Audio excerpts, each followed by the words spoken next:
My guest today is a very long time track and field coach and former long distance runner himself, Roger Jackucewicz.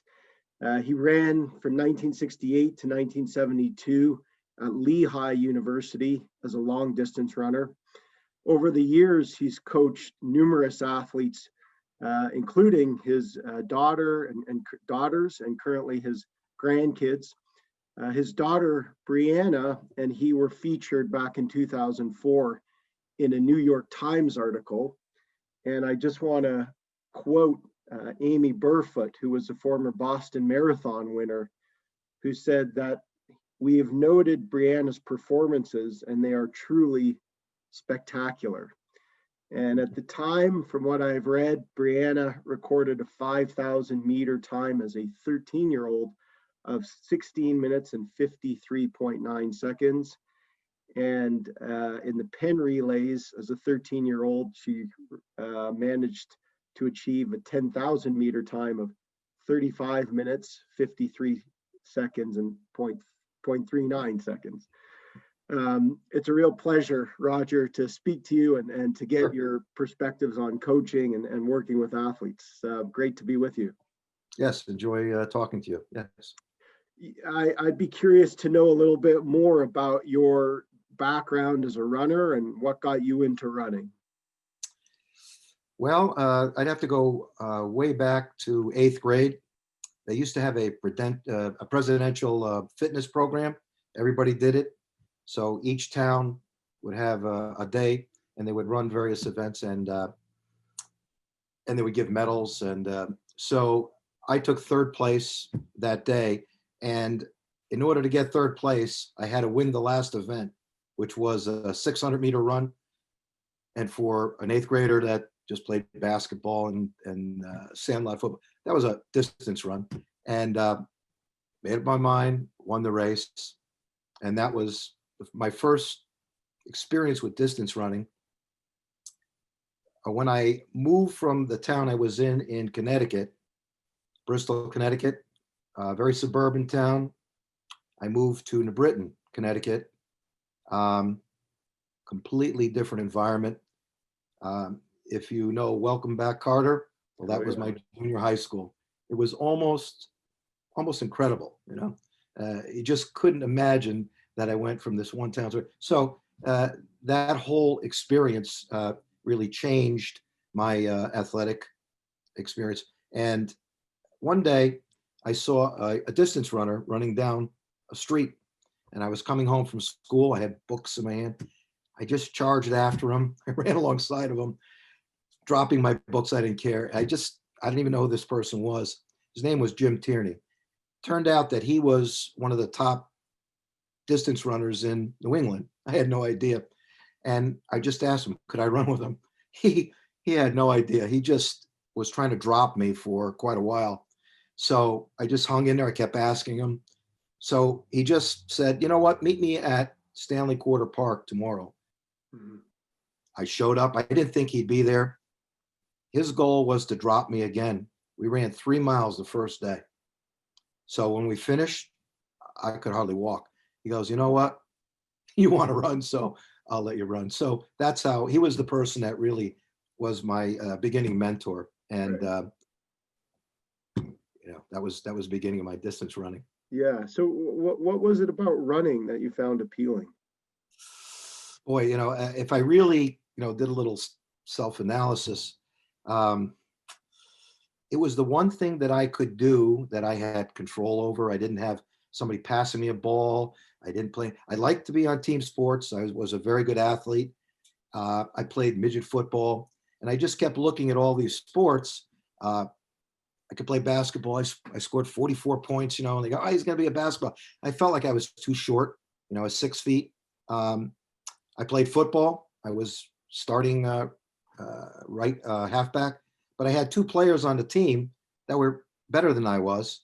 I didn't realize that one of them was going to become an all-pro football player, one of the best athletes I've ever seen, and the other running back was all-state. So I mean, I felt that was just not. It wasn't good enough. In baseball, I was 2-5. I was the best pitcher on the team. I could throw harder than anybody. If you would watch uh, some of these baseball stories, I would throw the ball over the backstop. I could be so wild. So it wasn't going to be baseball. So running just seemed like something that if I just kept working at it, I could probably have a good time and succeed. Yeah, yeah. And so I guess, I imagine you would have continued from eighth grade, you said, when you were chasing after Jim Tierney, to competing at the college level. Maybe you can just talk a little bit about some of your experiences over time, before you got to college, or even once you arrived at college. Yeah. Wow. In my town, ninth grade was still junior high school. So that's when I really started running with this person, Jim Tierney. And then there were a number of other runners that were in Connecticut at the time. Burford actually was one of them. He is the person that set the 2-mile record in high school. And at the time, prior to Amby, there was no 2 mile. It was too far.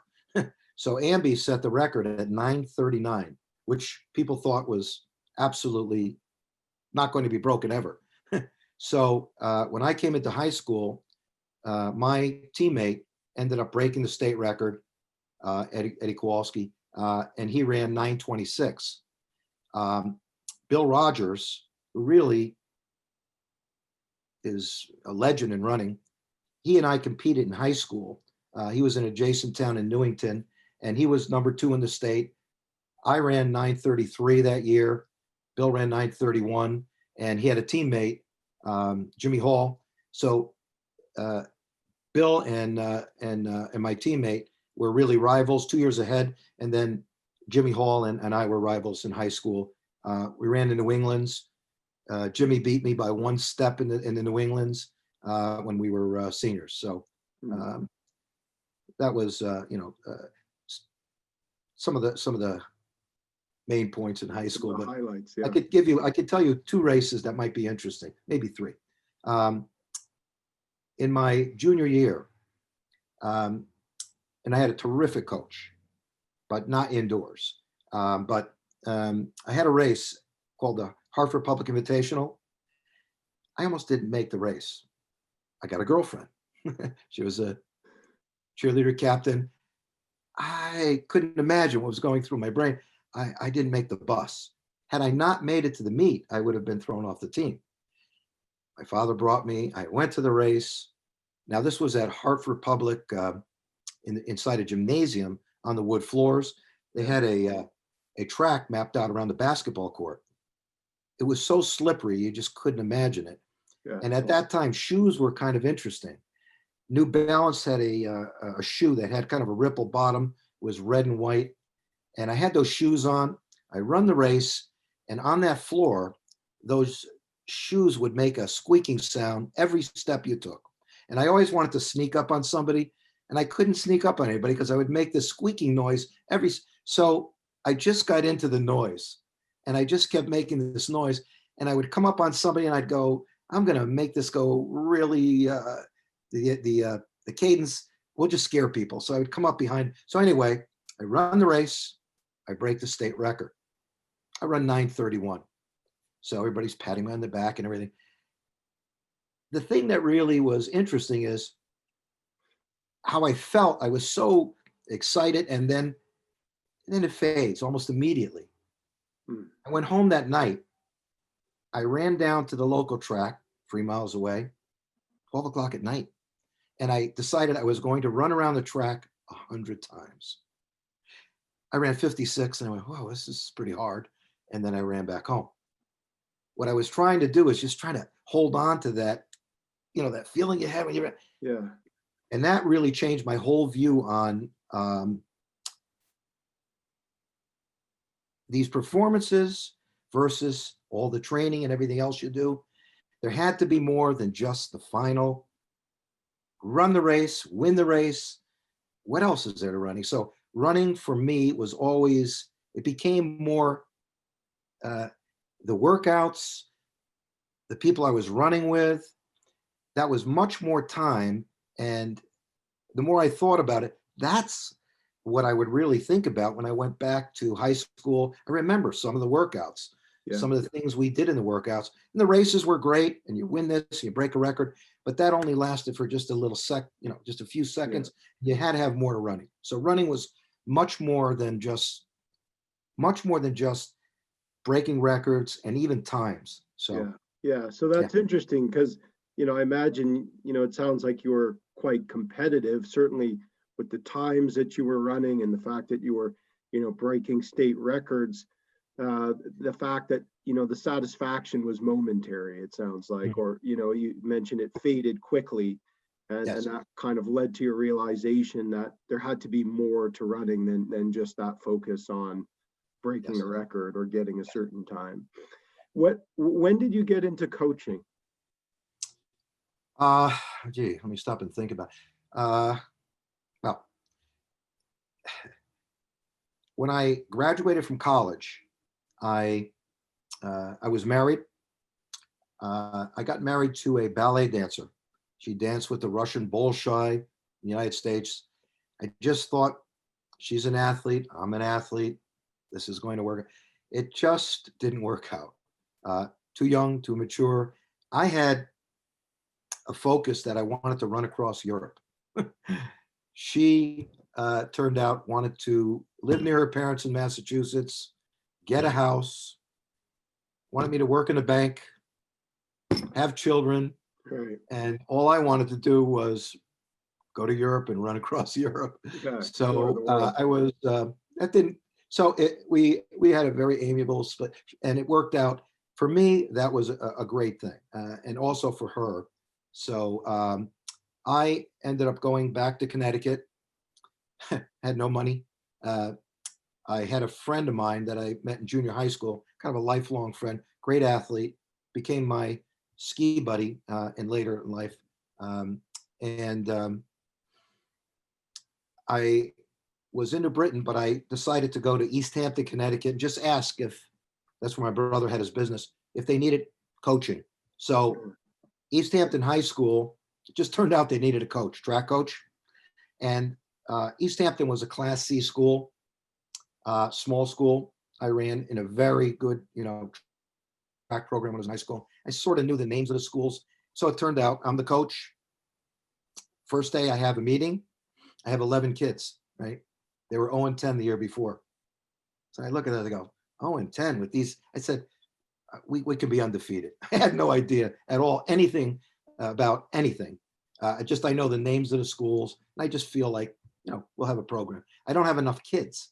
So I went to the gym classes and I was trying to cover different events. Eventually got 18 kids. Everybody on my team had a quadruple. I had 2 state champs. What does that mean that they had a quadruple? Well, they had to run 4 events because we couldn't score enough points. And that's a problem, because my distance runner was my second long jumper, and he's a state champ. So normally you wouldn't want your distance runner jumping even, but he was also a leg of my relay. So my pole vaulter, that never pole vaulter, was a freshman. He's my number 2 miler. So anyway, when I started talking to this group of people, they're trying to leave the room, and I had to stand in the doorway and not let them out. So bottom line is, we ended up 7-3. At the beginning, we had some injuries. We had kids that just weren't ready. I picked up one boy in the gym class. I watched him play basketball. He was a transfer student from Belgium, and he was a soccer player. I could tell he was an athlete, just running up and down the court. He became my quarter miler, half miler. So we had a meet against the Class B state champion. Almost every meet they had, they would lose by 100 points. I saw from the year before. So I kind of threw the first 3 meets. And then we had a meet with this team, Middletown, and we almost beat them. It ended up 82-80. And as the meet was developing, the other coach was running around frantic. I just couldn't double my Belgium kid that day. So, we didn't win. But as we got into the season, I said, you know what? We can win our conference. We can win the state meet, I said. So we actually almost did, because I had 2 big scorers and I had all these other kids that really developed. So we had really a great season. That boy, Bruce Clark, went on to be probably the top runner in New England, in college. All these kids, great kids. So that was my first coaching experience. I volunteered. I did it, Yeah. for free. Yeah. It sounds, we were talking a minute ago about your own experiences with, when you broke the state record and you felt like the satisfaction of the win or the record time quickly faded. But it also sounds like as a coach, when you were first starting out, that was an interest or focus for you, winning. Is that Well, right? Or absolutely. maybe you can speak to that. Well, absolutely. I think one of the things that changed for me when I'm kind of reflecting back, my athletic career as a youth, and I think I'm just saying something that probably you were a wrestler, so ego driven. Everything was ego driven and success, and that was my overlay on anything I did. So if I was going to run, it was my ego, that was going to drive me. And another part of that was growing up in New Britain, and the coaches I had and the people that were around, and my family. We were blue collar. The only way you could get ahead was hard work, and more work meant better. So more opportunity. So running was exactly the same thing. So my philosophy of running was, if you run 10 miles, I need to run 15 miles. And if you run 15, I'll run 20. Yeah. And if you run hard, I'll run harder.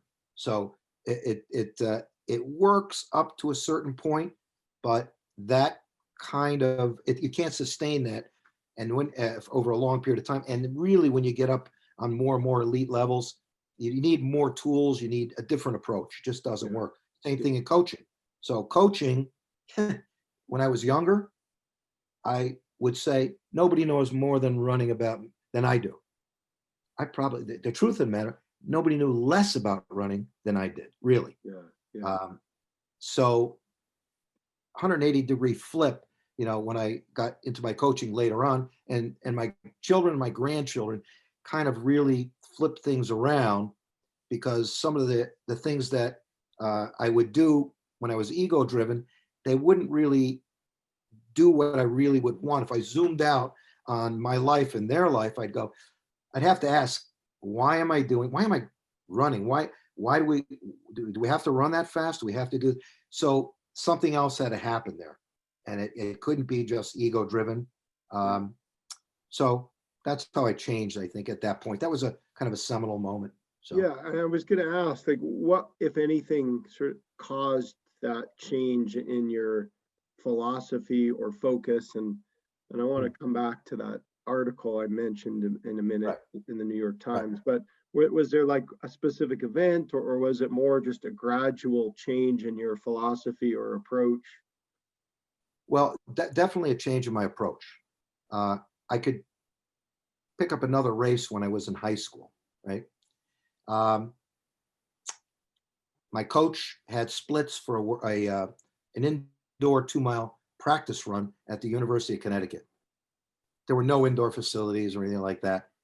He felt that I could break the 2-mile record for the country. My workouts were showing it. We went to this race. This was on an indoor dirt facility. The basketball court was on the inside of the infield. It was primitive, but way better than running outside. So that day, my coach had splits for me, set up, gun goes off. I noticed that there's a runner that's the top miler in the state. And I go, why is he in my race? This is a 2-mile. I don't go in his race. I felt disrespected that he's in my race. Yeah. So I ran the first 200 at 26, which is way too fast. Yeah. I just wouldn't let him take the lead. So that approach is how I used to run everything. Gun goes off, max all out. Now that day, what happened was we went through the quarter in 56, which is very fast. He stepped off the track. And I was like, oh my God, I'm out here at a 56 quarter. My coach ripped up the splits and walked away. I knew he wasn't happy. Then I came up with an idea that I was going to lap everybody in the race And then they had to drop out if they lapped them. And then I was going to walk backwards. If I had done that, my coach would have thrown me off the team. Sportsmanship, right? I mean, this is what's high school kid. So I end up that day, I ran 5 laps. I ran incredible. People were running around. Well, then all the coaches got together. Something was happening. They decided to keep 6 people in a race. So that was the first time they knew that they had to keep 6 people. Then people are unlapping themselves in the race. Well, wow. Now I end up running 9:11 that day. Remarkable. But the last 3 laps, the last lap, I didn't know if I could even finish. So my coach, that approach is insane. In spite of my coach, I was almost uncoachable. So I had to do something way different than that with my coaching with other kids. And especially when I got to my grandchildren and young runners, youth runners, junior Olympics and all that sort of thing. It's just not the approach to being successful, not only in your times, but in just running and enjoying it. Yeah. So I had it all out or nothing. Yeah. Win or nothing. That was my, youth ego-driven competition. Right. So in this New York Times article that I mentioned in introducing you, Roger, there was some mention, there were a few sport medicine doctors or a sport medicine doctor that talked about injuries with youth and, how he was seeing more and more young people coming in because they were just doing too much too soon. And there was some discussion with you and your daughter, Briana, about your approach and I guess why she was running these times and why she was able at such a young age to do what she was doing. So maybe you can talk a little bit about what your sort of philosophy or approach was at that time. I guess this was about 16 years ago now when you were coaching Briana, who was 13 at the time. Right. So I started running with Briana running really when she was 5 years old. I did a great deal of reading about running and especially women. So many different problems, osteoporosis, anemia, anorexia, all kinds of problems, especially more so with women. And I felt like I had to come up with a different structure for the running. And I went back to something that I did when I retired from running. I was 27 years old. I met my wife, my current wife. I was teaching and we went to Europe. I ran from London to Austria, and my wife had we shipped her bicycle over, and we were going to buy a carriage there, but you couldn't buy a carriage. You had to wait 2 weeks. We had limited time. I had a student in London, and I asked them if they knew where I could get a baby carriage, and they had a baby carriage. So I bought a pram, they called it. I took the top off. I put a bread basket on it to lower the center of gravity, and it had suspension, and we tied it to the back of the bike, and we had hundreds of pounds of camping gear that we put tarp over it. And every day, when I left London, I would run an hour, rest an hour. I just came up with this idea because I was in really poor shape. I weighed 220 pounds the day I left. And a little over 2 weeks later, I was in Belgium. I ran through England and then through Belgium, I weighed 140 pounds. So I was running up to 50 kilometers a day. And I would run however I felt. I wouldn't push. So gradually over the course of this trip, I was in tremendous shape the last day in Switzerland. Whenever I came to a hill, I would push the carriage and the bike up the hill, and I'd run right up the hill. And I thought this was very interesting. How could I, go from where I was to this, really after I retired from competitive running. And it was one of the nicest trips you can imagine. Every night, people would take us in. They would wash our clothes, give us food, give us wine. You would get to meet the people in the area. So every night was a different. If we liked something, we'd stay there for 3 days. So that whole way of running is really what I liked. I like that way more than even competition. So I tried that kind of structure gradually over time. And that's really what I ended up with for coaching my daughter, my grandchildren now. I've refined it a little bit more. So I have certain cardinal rules. I always say it's not how fast you run, it's how you run. So our how was structured up. They would never run more than a mile at a time. And a lot of times it would be a half mile or a quarter mile.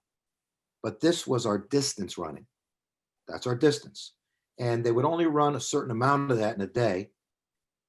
They would never push. It would have to be how they felt. And when I'm trying to explain it to somebody now, I explain it this way. I say, races and intervals are level 1. Most of the running that people do jogging is level 3. And all our distance running is and is going to be level 2. So level 2 is a pace that they can run comfortably and talk to me. If I'm running with them or if I'm biking with them, they have to be conversational.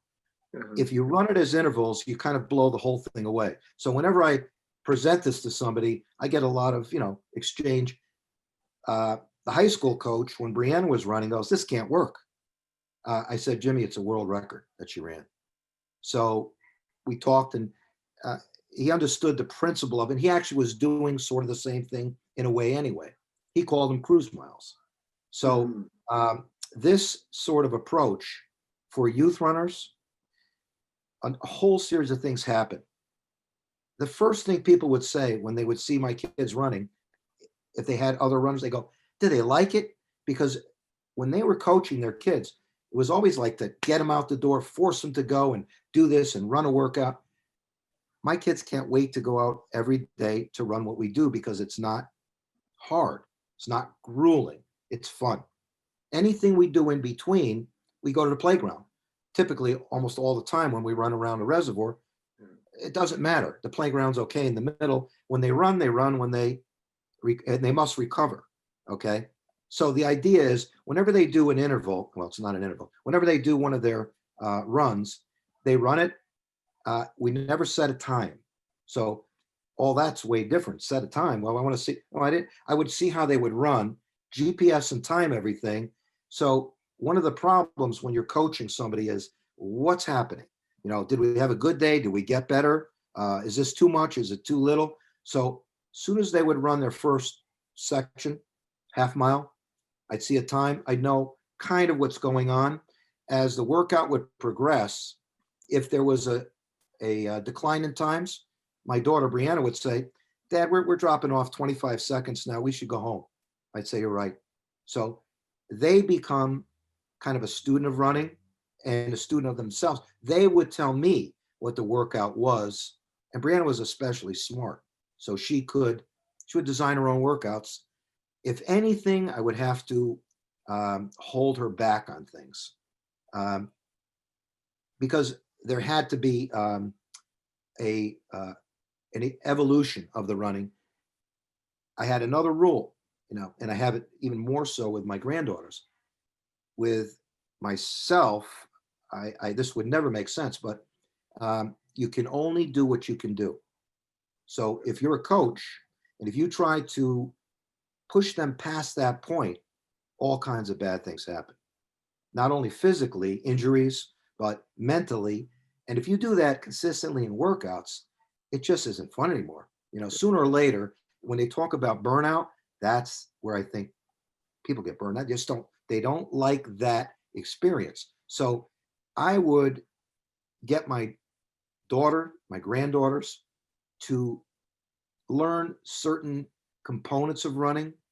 And that's where we would kind of zoom into. We would kind of make this fit into our day. And we were really more into the experience of running. Just enjoy what you're doing. Feel what you tell me, how you doing today? Do you like this? And I would learn more from them. They would coach me because I learned how they were actually experiencing running and what they really liked about it. So if we go back and talk about our runs, The races were great. And some of the records were great. They were really fun. But we spent a lot more time training. And in those training runs, we were out in nature. We have the perfect place to work out. We have a reservoir, all kinds of wildlife, plants, everything. And they would talk about things because they had to talk. And they wouldn't shut up sometimes. And sometimes it was hard for me because I had to talk while I'm trying to bike and keep up with them. But they would learn all kinds of things. I would know what's going on with them. We'd have an hour of bonding that was, you wouldn't sit down for an hour and have this much conversation normally, but this was very normal in our running. Right. So that is what was great about running. Right. Would you ever then, Roger, set times in advance of a training session for Never. your daughter? Never.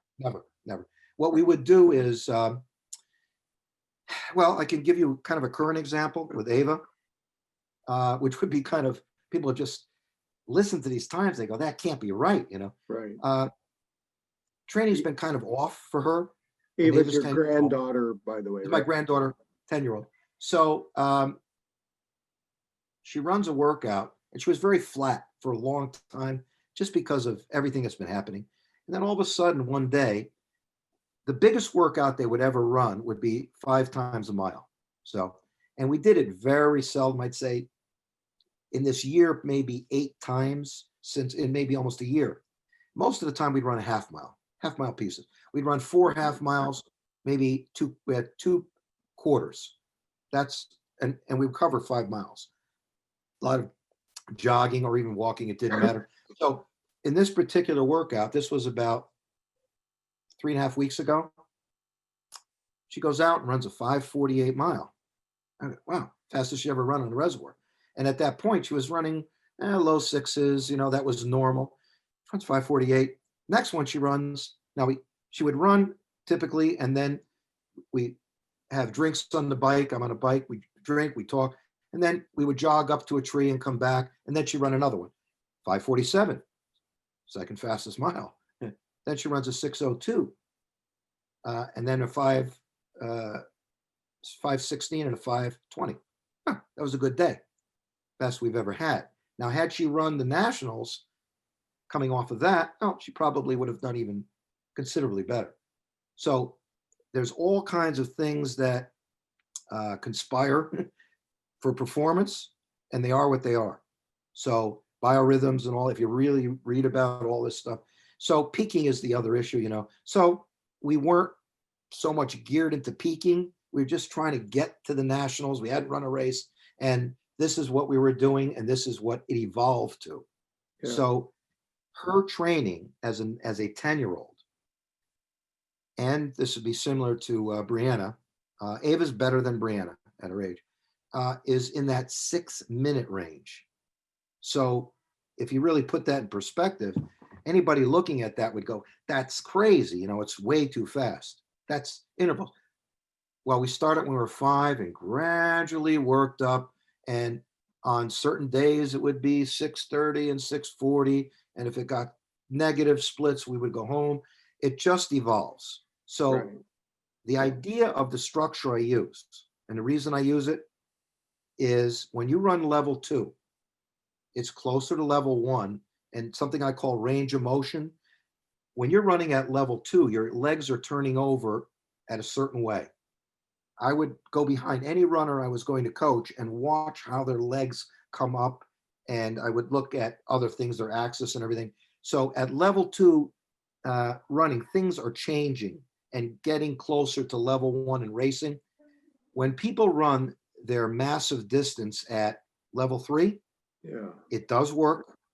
But the problem, I think, is there's too great a differential between the range of motion when you're running level 3, 7-minute miles, 8:30s, whatever they are for that particular baseline for any given runner, whatever their easy distance run or even their tempo runs, whatever that pace is, that's level 3.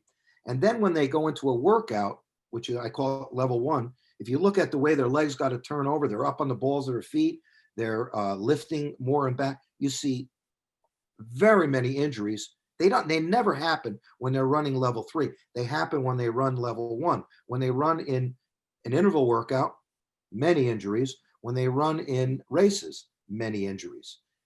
The problem is you do so little training of the muscles at that range of motion that's close to level 1. There's too much of a differential, and your muscles are just not trained that way. Their muscle memory is set up for running 10 miles at that pace.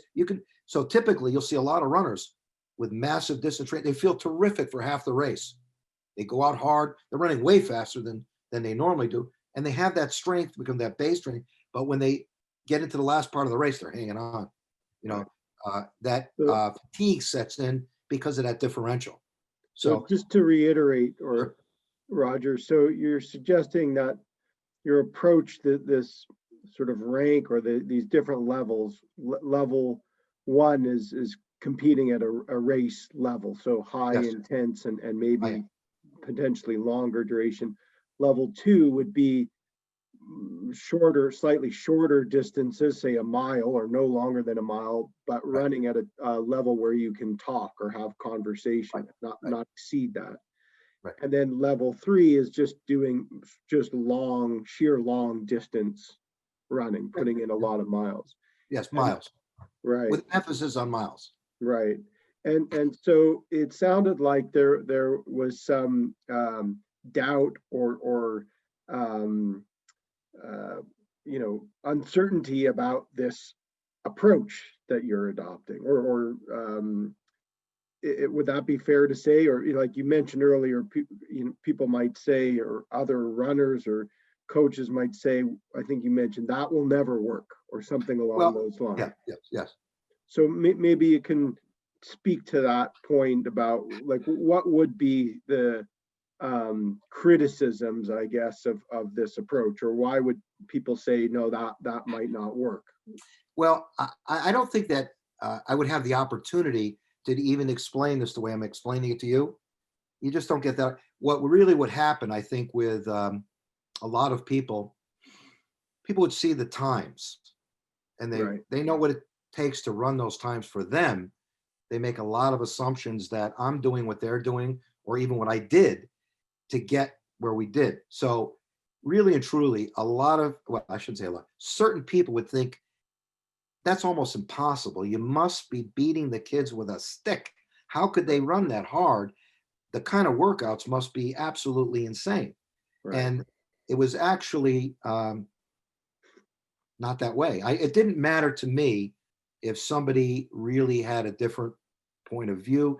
In fact, maybe at the beginning, I found that to be kind of interesting. I never would change anything because somebody didn't like what they were doing. Yeah. Only what would happen with youth running, especially when I was, if you go back to that article, that person, his claim to fame was writing about youth athletics. He was involved in coaching, his point of view. And those times are a little incredible. If you really look at Briana's time, only 2 middle schoolers ever broke a national high school record. Mary Decker Slaney, an Olympian a long time ago, and Briana. And Briana did that in 7th grade. So that's interesting. For me, it was really no big deal. I felt Briana was the worst athlete athletically that I've ever coached. She's very small, very frail. She's only 5'1" now. She was very small then, under 4 feet, very smart. She had certain qualities that allowed her to do this probably better than even her older sister, my other daughter. So all this stuff would come together and allow me to kind of refine this all the time. But as far as why other people would feel, I would understand it totally. Even now, when people see us at the reservoir, they see them running sometimes at a 6-minute pace. Well, how can that be on the reservoir? They assume we're running 5 miles at that pace. We're only running a quarter mile, and we're not even running an interval, but they don't know that. So. I guess the assumption would be that, given the impressive time, or more than impressive times, the record-breaking times that Briana, for instance, was running, the assumption of people was that you must be putting them through these grueling workouts, and you made that Absolutely. distinction between grueling and fun, whereas Right. you're suggesting that in reality they were always doing moderate amounts, right? Or Well, what could be considered almost. moderate amounts. Well, when I'm looking at the pure mileage on Ava now, I find it remarkable how little she's actually running. Now, covering 5 miles, maybe on most of these runs, is different. I don't even count that. I just count the actual running. So a typical workout is to run maybe 4 half miles, and we have two. They're quarter miles. One is a quarter mile downhill, and the other two are 0.28s. So Yeah. if you really add up that distance, it's only 2 point something miles, 3 miles. And I read about a number of elite runners, youth runners, they'd say, yeah, we only run 20 miles a week. I go, yeah, right. You only run 20 miles a week and you're running those crazy times. That's what we're getting, 20 something miles, sometimes 18 miles in a week, because that's the actual running that they're doing. And everything else is recovery. Right. And it really works better.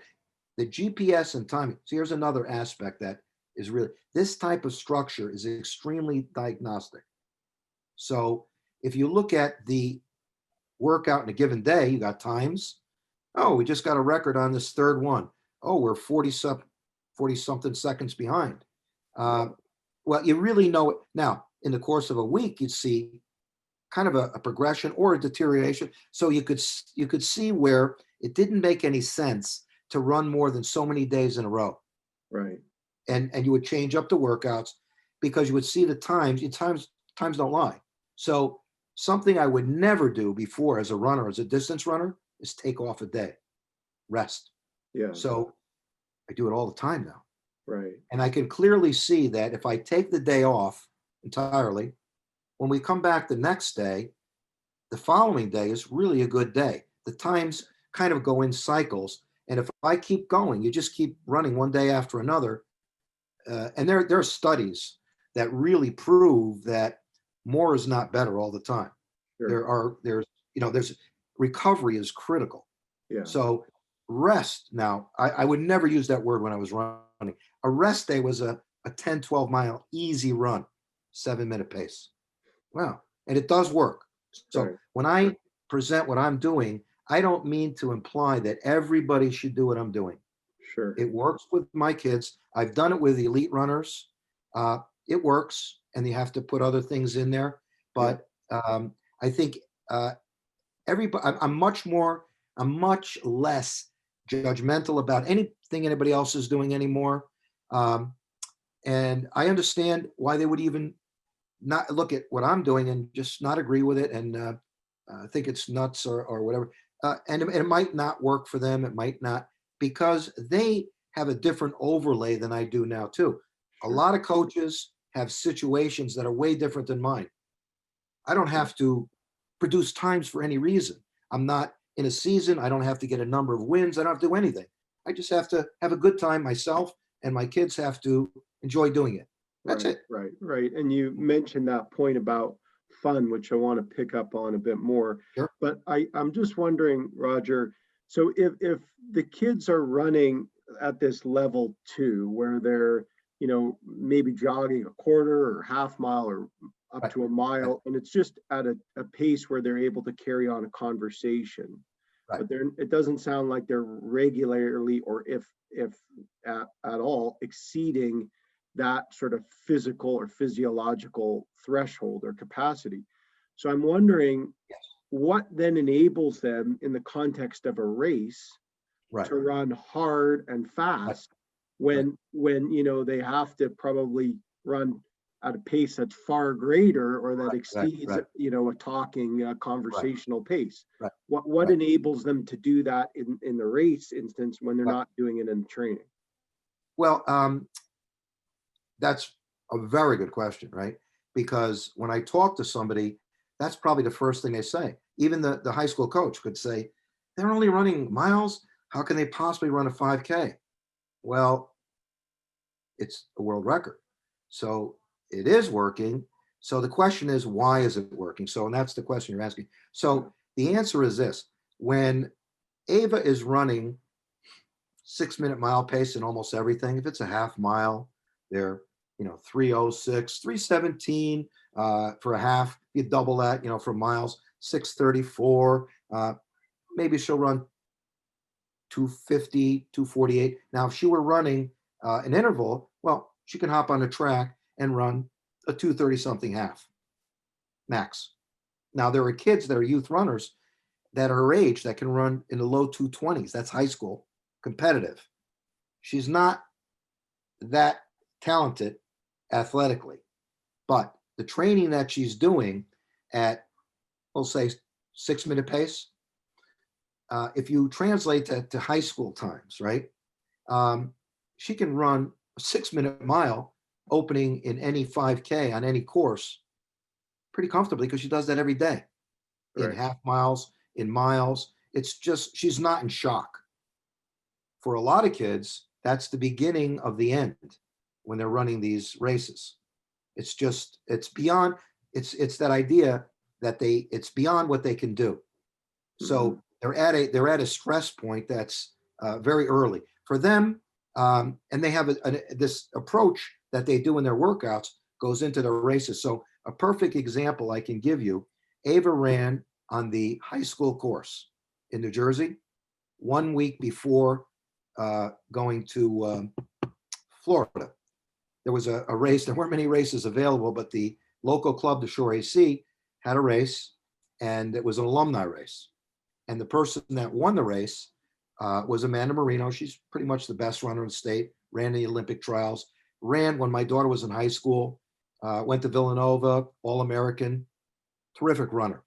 And still at 31 or 32, she's one of the top runners in the state. So she ran a great time, 17:56 on this high school course.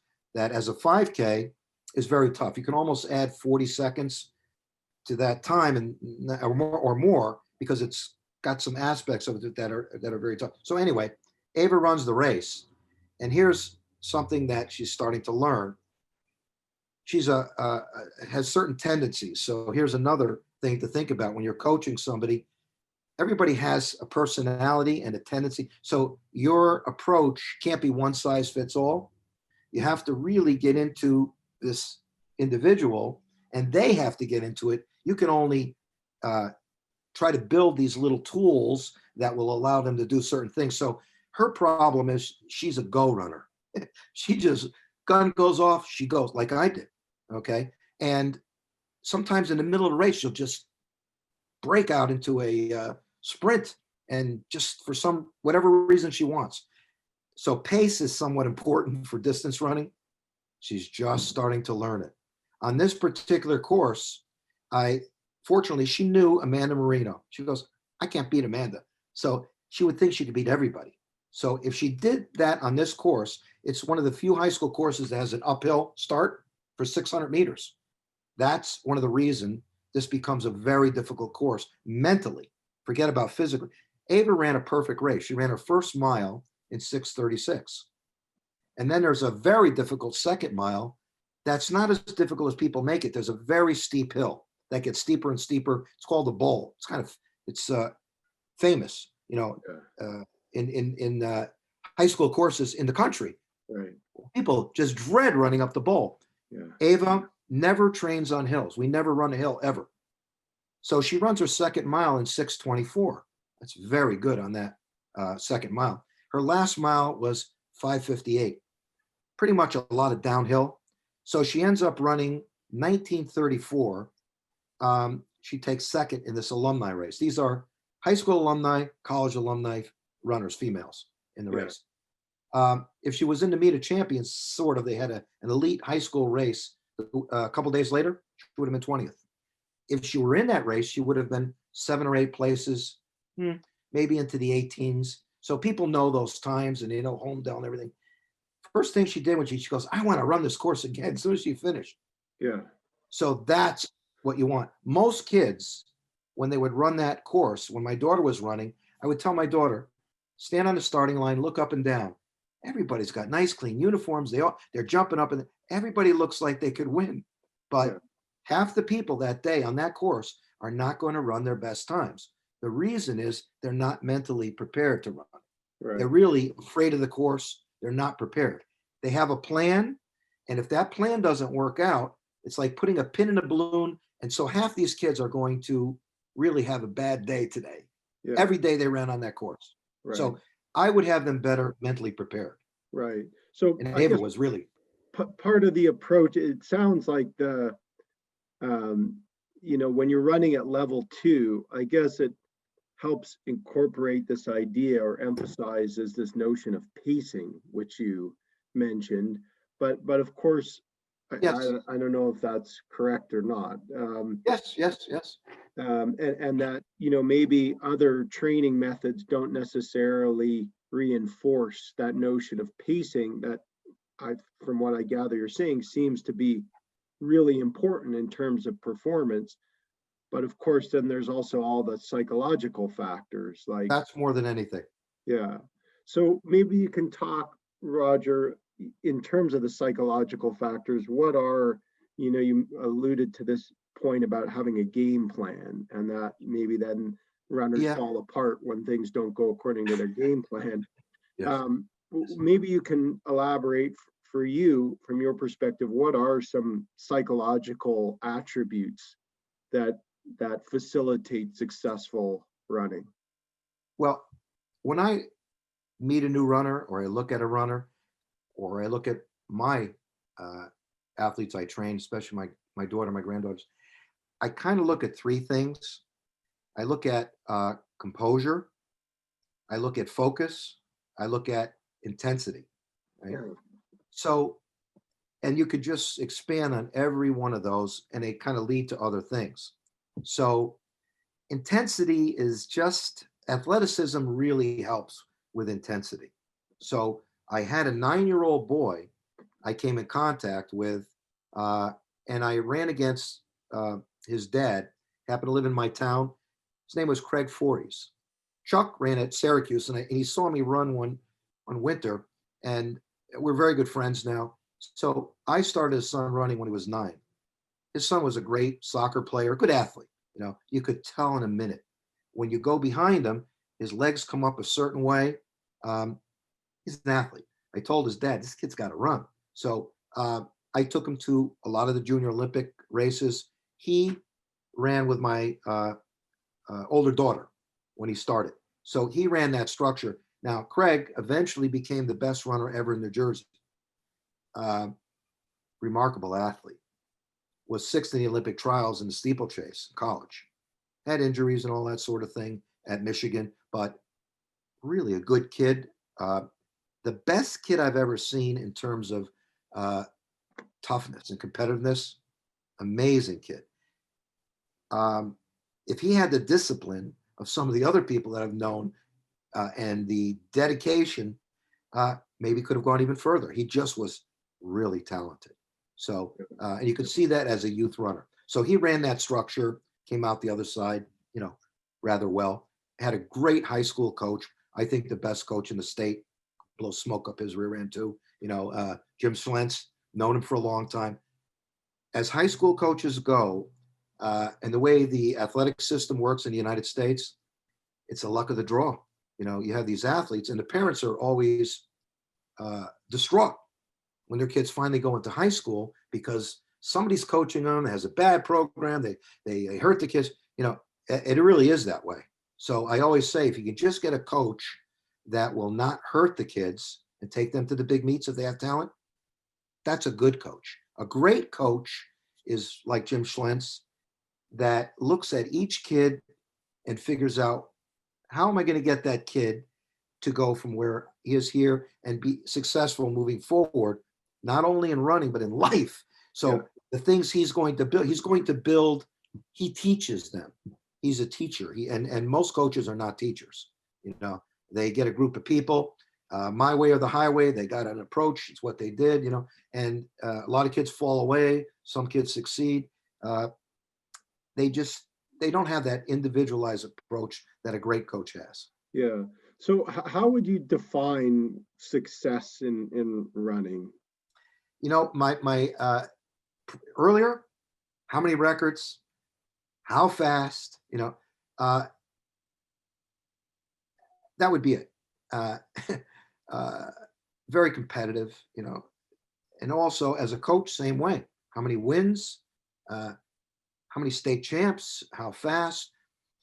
The problem with that is uh, you're not training Olympians ever. And it was always disconcerting to me. Even when I was in high school, there were articles written about me that I was a future Olympian already. It's really, it's funny actually. There's no straight line from junior high school, college.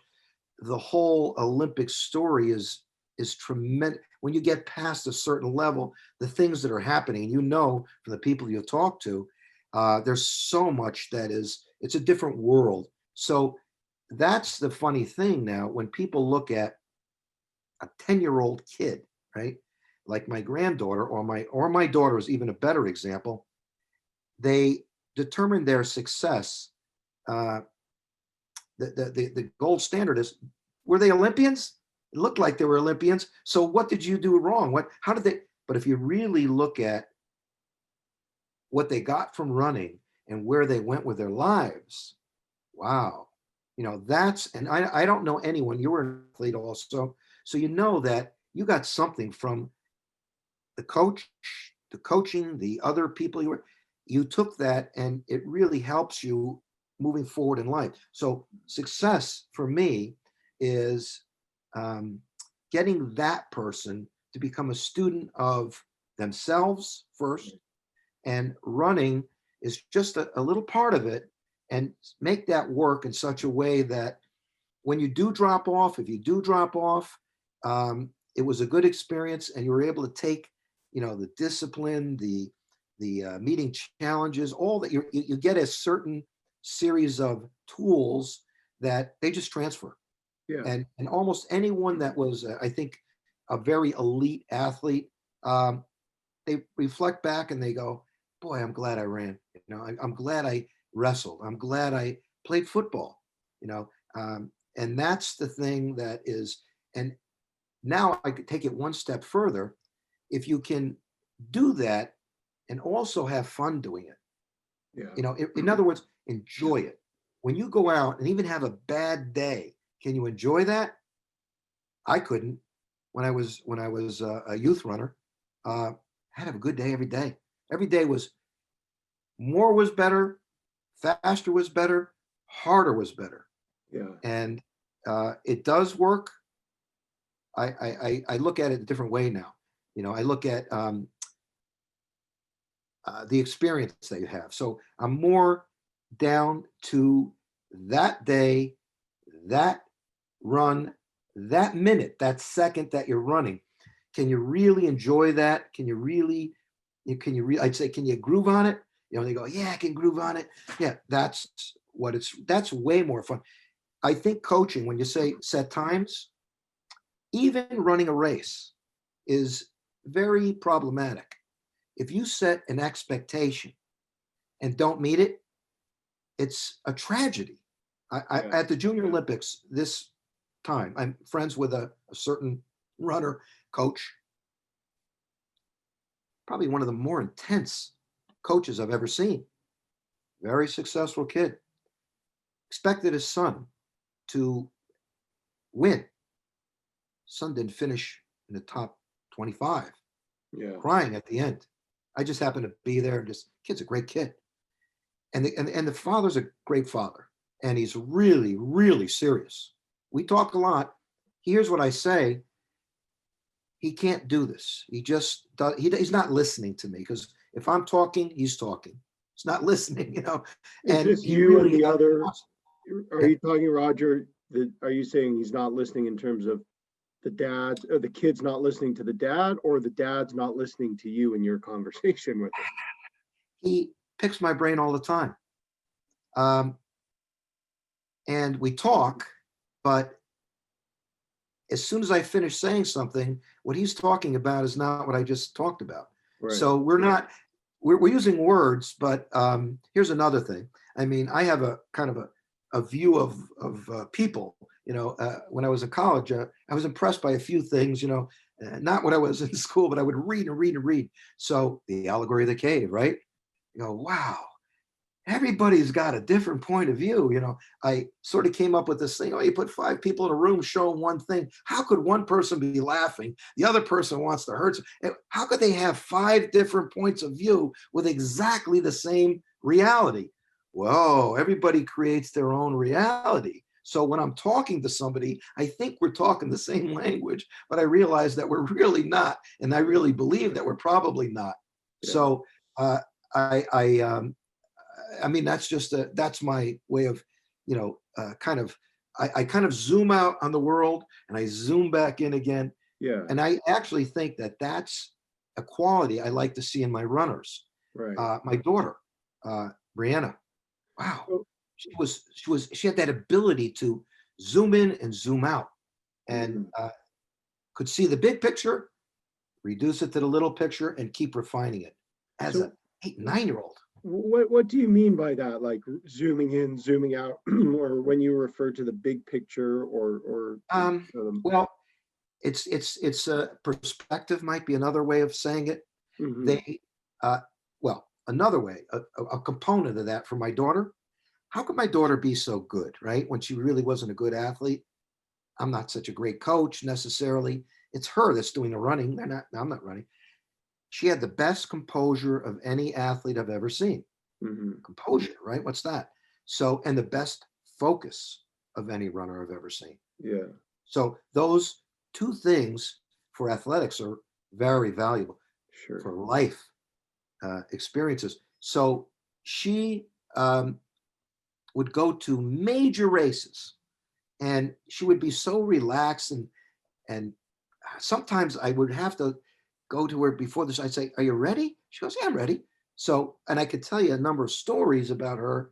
One in particular, we ran the Great American Invitational. She was, I think, 8 or 9. And they had high school races and open races. So we could only run an open race because she was in middle school. And there were collegiate races. The top collegiate team in the country missed their race and had to run in Briana's open race. This was BYU. So at the starting line, all the college runners are lined up, and Briana's like less than 4 feet tall. And she was standing there and she was on one leg and she was stretching. Next to her was a college runner, and the college runner had her hands on her hips. And you could see she's looking at Briana and go, "Really?" So Briana runs the race and she finishes 4th. So she would have been 3rd on BYU's team that day. So the college coaches were running around. It was actually comical. She would have placed very well in the high school, meet, but that was normal for her. So her composure, she never hurt herself in a race. She got beat, but she never beat herself. She was, and she had the ability to clear out all the problems of the day and knew what focus was. So I always said she got the most out of the least. Okay. And that's a very, I could give you another little story that ties in with my granddaughter. Sure. Yeah. So my granddaughter, the 7-year-old was 6 last year, and we were running in Knoxville, Tennessee, the worst conditions I've ever seen. Muddy like you couldn't believe. Inches of rain, mud. Ava runs the first race. Ava probably could have and should have won. She ended up 13th. It was muddy. She didn't have spikes on. She fell down 7 or 8 times. It was a 2K. She was frustrated. And it's the only race I've ever seen her be that way. And she was very unhappy after the race. Now, Brooke saw that. Now, Brooke's running a 1K. And really, that's not great for her because she's not super fast. She can hold her own, but there are some really fast little kids. Right. So Brooke is before the race, your younger granddaughter, right? So she's going into the 6 and under group, and she's walking to the line. She goes, "I only have 2 things on my mind today: running and homework." My wife and I, we go, "Brooke, you're in preschool. You don't have any homework, So, but she kind of was getting her head set for the race. She wins the race. So she's national champ. She explains how she did it during the race. But that ability to get things in order and kind of process it while you're running is critical. I wonder though, Roger, if that the composure and the focus also relates to your point about expectations. And so it's Absolutely. interesting because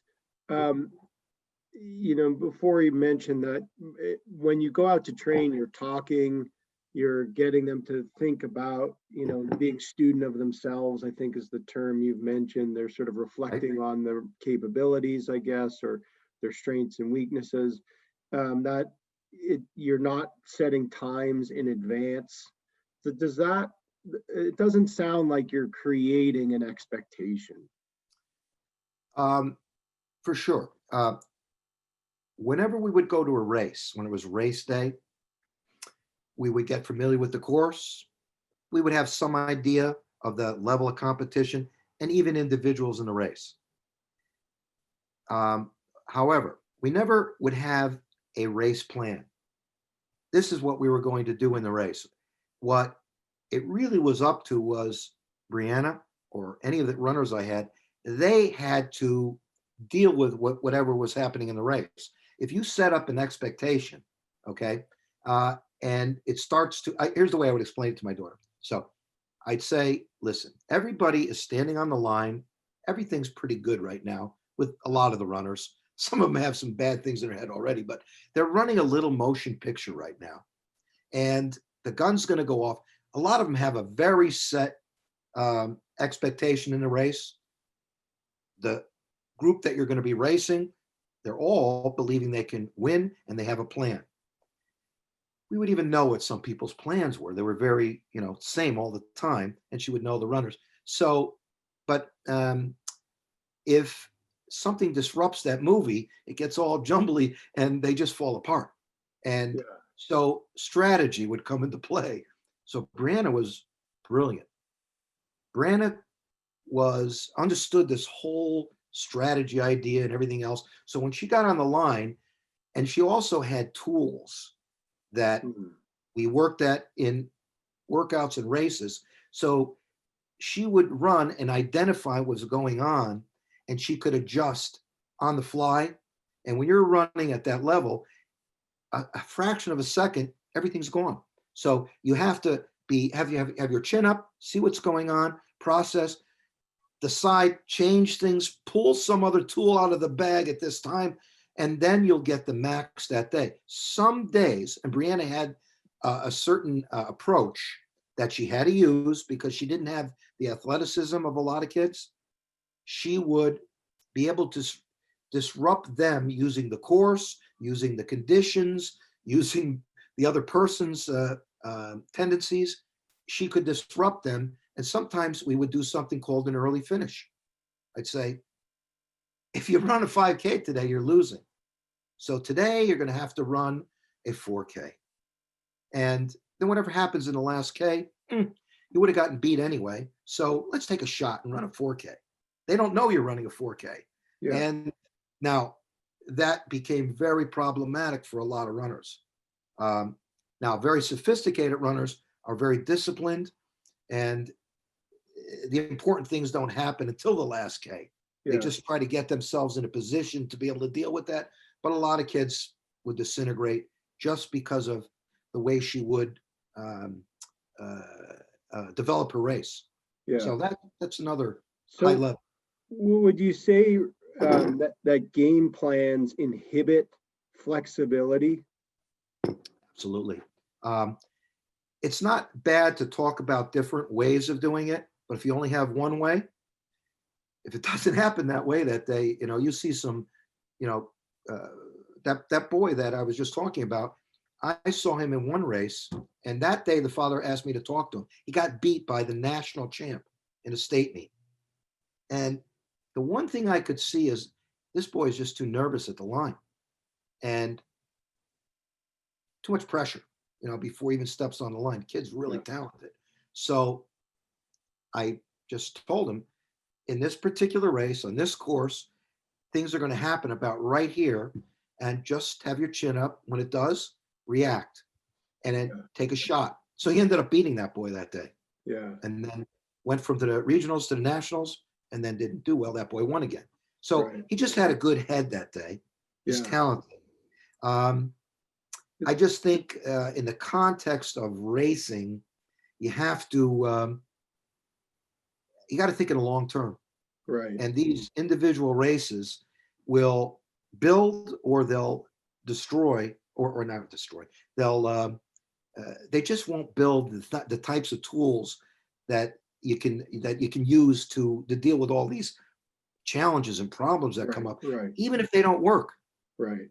So Yeah. would you say that, Roger, maybe, or it sounds like at least for you, maybe the emphasis is on responding to certain contingencies or unfolding events or, things that fluctuations, variations, things that can arise. And, you mentioned your daughter Briana was brilliant because she had tools, or brilliant like psychologically because she had tools at her disposal. And I wonder if part of the idea of tools means that you can just respond flexibly to different circumstances as they arise.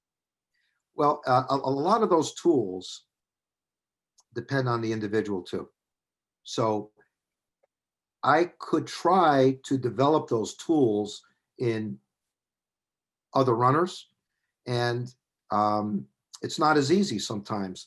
Yeah. The tendency, the type of person a person is, and you start with something, and then you're trying to change that, or you're trying to enhance that, but that person has to do it. So you try to design workouts that will individualize, and sometimes the whole purpose of all the training would be to develop a particular tool, and the times would not matter. And in fact, here's another problem. I see that particular runner I was just referring to, it's always run the fastest every single time, and all comparing these. Gee, in a given year, we would only be able to put together just a very small number of really serious, pull it all together efforts. So depending on the level of the runner, you would take a look at the season or look at the year and say, this is what we're going to shoot for this year. And we're going to work backwards with all our workouts and all our races.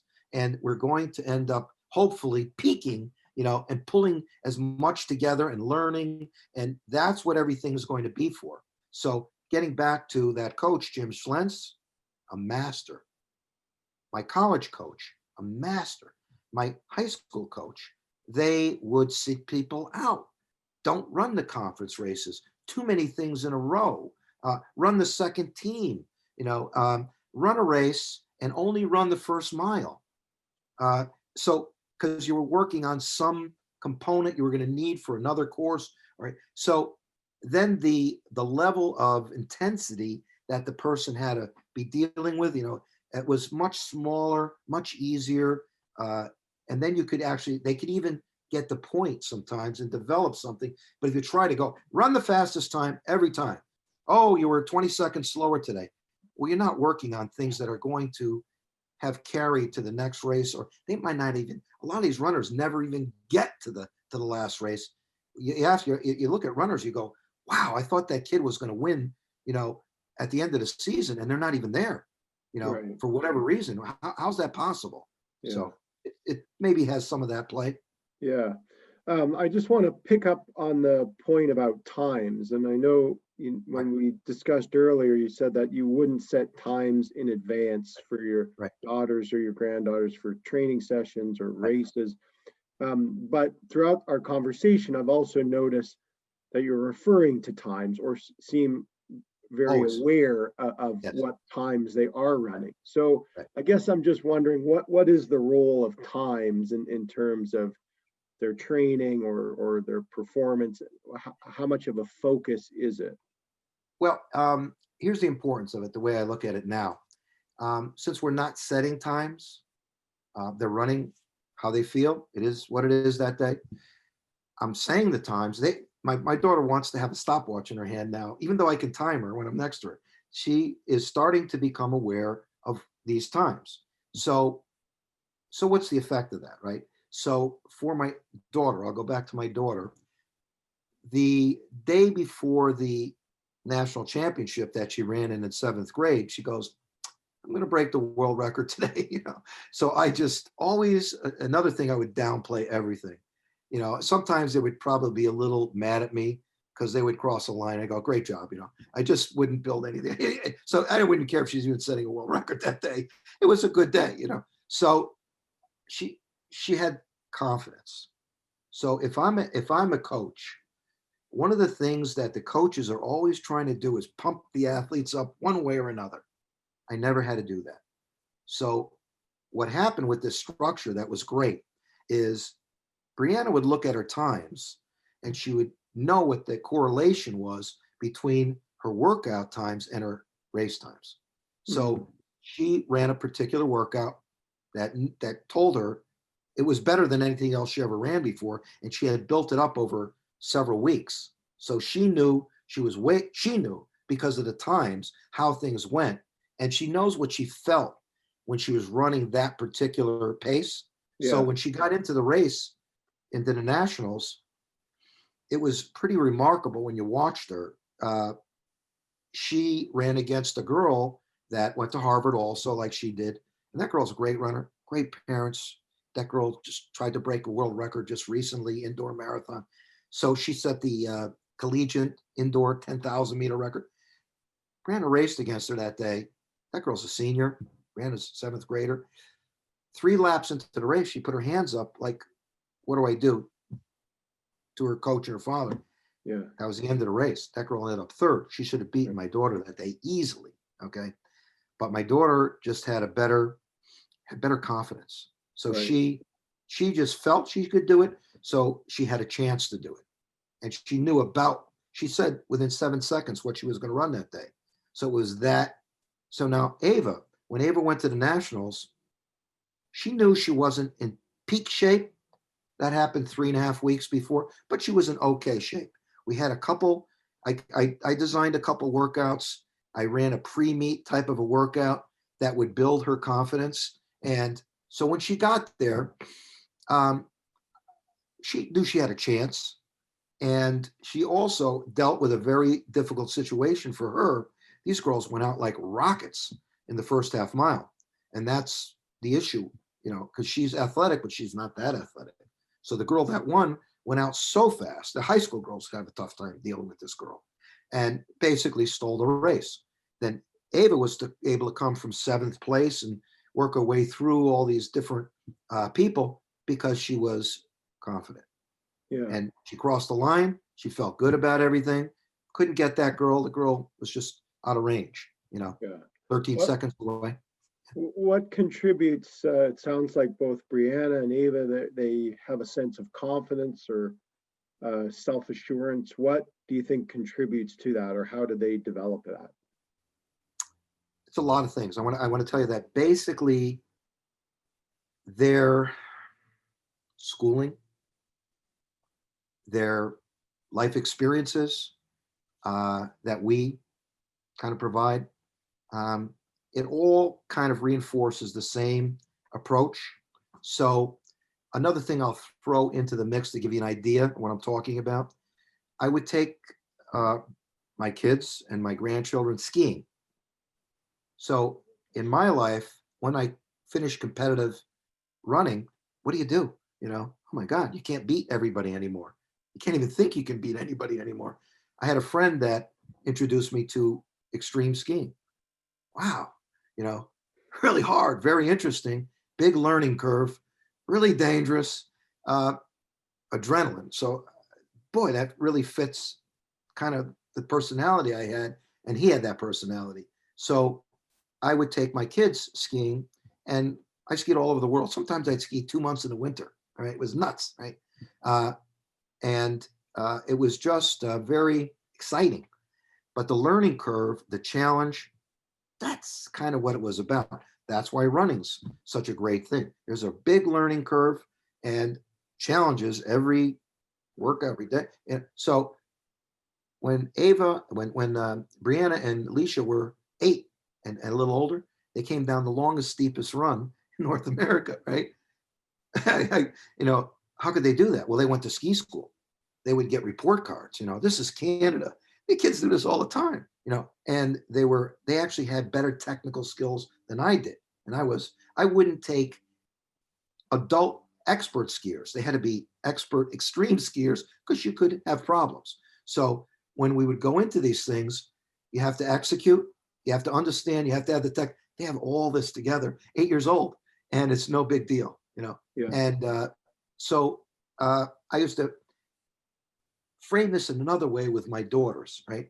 I'd say, here it is. It's like going into a room. You open up the door and you go into that room. How many people are in that room with you? Okay. So sooner or later, with Briana, she got in a room. She was the only person ever to go in that room. She said a national high school record. You're the only high school kid in the 5K ever to go in that room. What a great thing. But then you have to open the door and go into another room from there. And that experience, it just creates a personality that likes challenges. Mm-hmm. So my daughter is frightening to me sometimes. She's so smart, and millennials are frightening to me. They come out and my daughter has a job, and the next thing I know, she's going someplace else. I go, cash the check. I mean, come on, right? They're so confident, and they know what to do. So anytime I would try to tell my daughter, she goes, Dad, I got this. She really did. I learn more from them than they're learning from me. Yeah. So, and they have that ability to be highly successful, and more important, like, what is success, right? Very happy. They're very happy with what they're doing, and they're not afraid to go to the next challenge. They use the word challenge. My daughter was going to move on. I said, why would you possibly? She goes, I need a challenge. She said that. You need a challenge for work with what you're doing. You like what you're doing now. I know, but I might like something more. And I want to, she wants a certain type of thing. She likes the world. She likes to run people all over the world. She's really good at, she's great. That's what she likes, and she's not afraid to go there.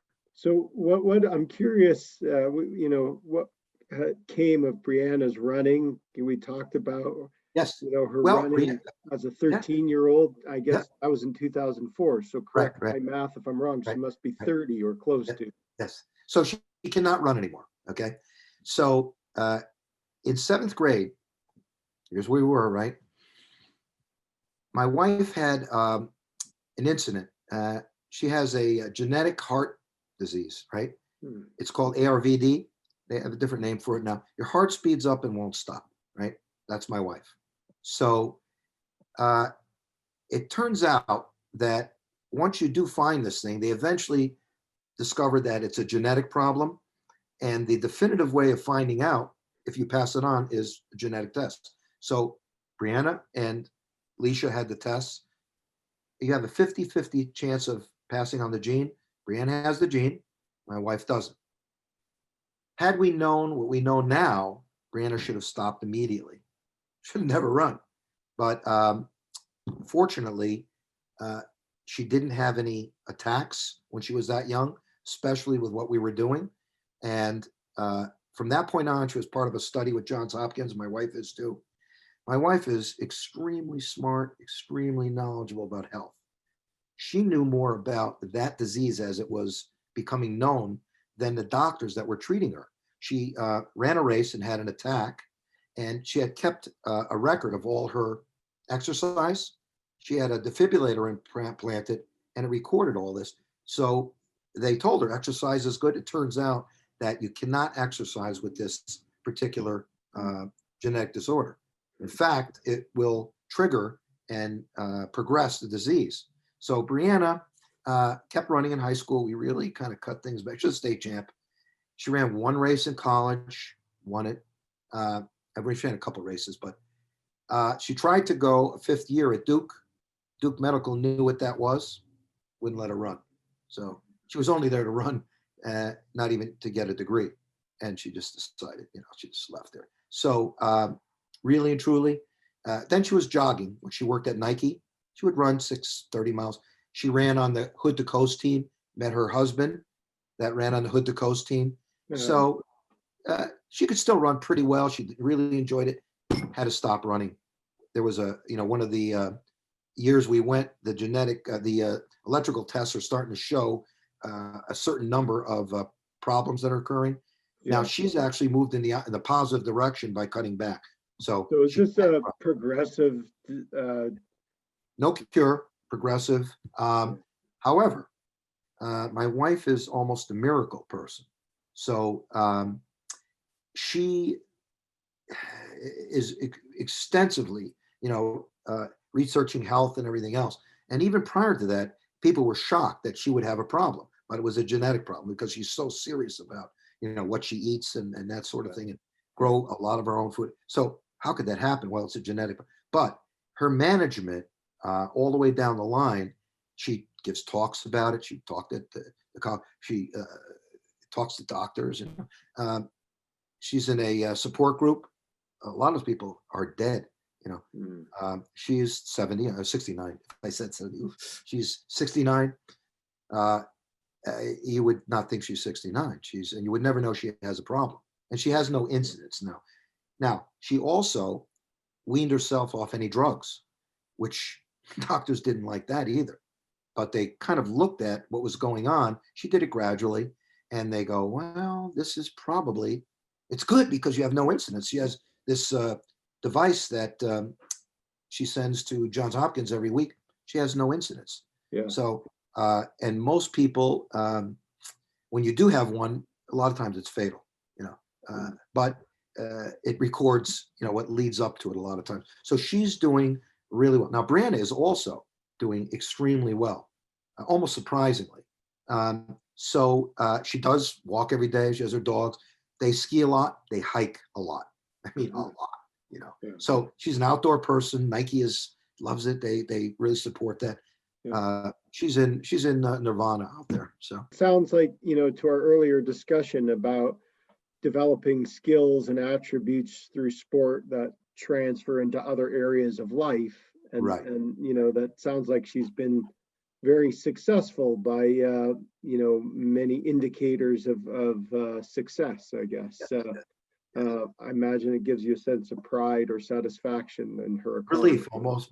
Both my daughters, my other daughter is a midwife, nurse practitioner. A different route, different kid, and very successful. Yeah. Very good people person.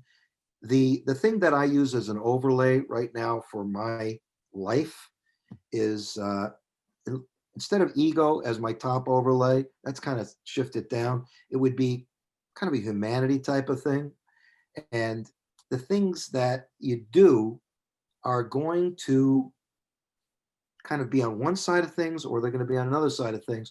And so even coaching and running, I put that with an overlay and see how does that fit into this whole big picture. Yeah. I would never think that way, when I was younger. Right. So now I have a line. If you go over that line, well, that's not where I want to be. So, and I also see that there's other ways of doing things, and other people's overlay isn't exactly the same as mine. In the past, I would be very self-righteous. Look what I'm doing. And so look at my kids. And I don't do that anymore. It's just, I like to talk about it, but I'm not going to say, you really should be doing this. I'm not even sure it would be a good thing for certain people. And I see that there's a lot of ways to go from A to B. So I'm more accepting of all this. It's just all fine, Yeah.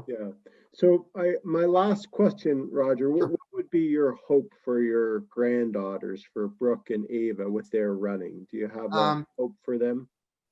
Well, running as far as what they're going to achieve, they're going to be good runners, likely. Likely state champs, perhaps, but that's almost the byproduct of what we do. So I think they'll have a good time running. They love the junior Olympic running. They love to pop in 5Ks and road races. So I hope that'll continue. I hope I can have them run where my daughters ran and have that kind of a coach like Jim Schlentz. but one way or another, I think they'll be able to, because of them and the type of kids they are now, in spite of maybe what I do coaching, they will come out the other side, I think, and be able to keep moving, even to the next level. But whether or not they choose running, I don't think it's important. And just certainly not Olympians. If that happens, that's their and somebody else's choose, and then just luck and everything else. But just from this level to junior high is next. And Briana has to go, Brooke has to go from grade school to middle school, but they'll do well. What I'm seeing, and it just reinforces this experience of running is where it's at for their experience. It's helping them. Yeah. I'm being coached by them. I'm remembering things that I forgot, for the last 15 years, 20 years. Yeah. And I'm learning it in a different way. And I'm really seeing that every kid is different. I have a certain approach. How can one daughter treat running one and another one treat, but they're both coming out happy and successful? Well, something translated, and it didn't really have to be state champ or anything else. That's the byproduct. But they were able to assimilate an approach, and they're able to manage stress, and kind of. And I studied in Kyoto University, was exposed to that whole culture.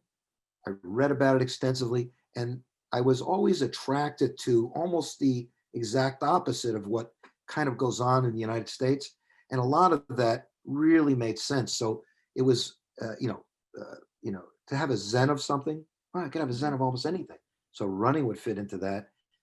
And everything you did in life could be. So that it didn't have to be bigger, better, faster, harder. We would have tea ceremony, right? And the cup would not be nice and perfect. We'd have imperfections. And then we go, this was the great thing to have an imperfection in the cup. They would look at it and go, wow, that's pretty interesting, Yeah.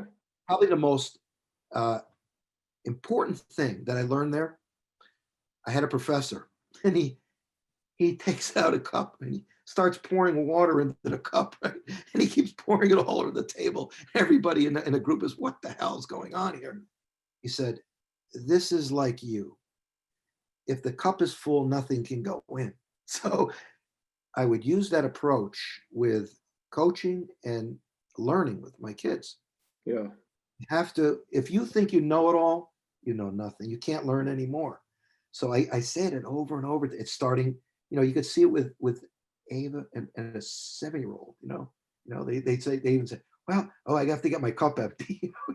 You have to have an open mind, in other words. So that's probably the most important thing for running, and for me to have a two-way, open mind also. It can't be my way or the highway. So yeah. Well, I think you sharing your experiences and things that you've learned really shed some interesting insights, Roger. And I want to, just say thanks for taking the time to speak. I think there's lots to be gleaned from your comments about one's approach to coaching and particularly with youth sport and the value that sport can have by focusing on the experience of it and kind of, as you say, thinking about how sport fits into other maybe larger life kinds of goals or interests. So it's been a real pleasure to chat with you and hear about your experiences and your coaching, and great to be with you. Yes, I really enjoyed this. I enjoyed talking to you.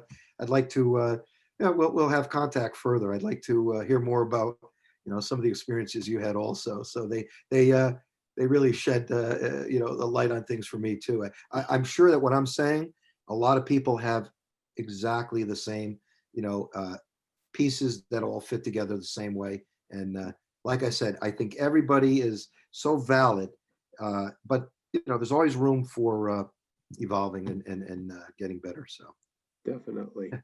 Great to Sure. be with you. Great talking to you, and I hope you have a good have a good holiday if I don't talk to you again before then. Same All to right. you, Roger.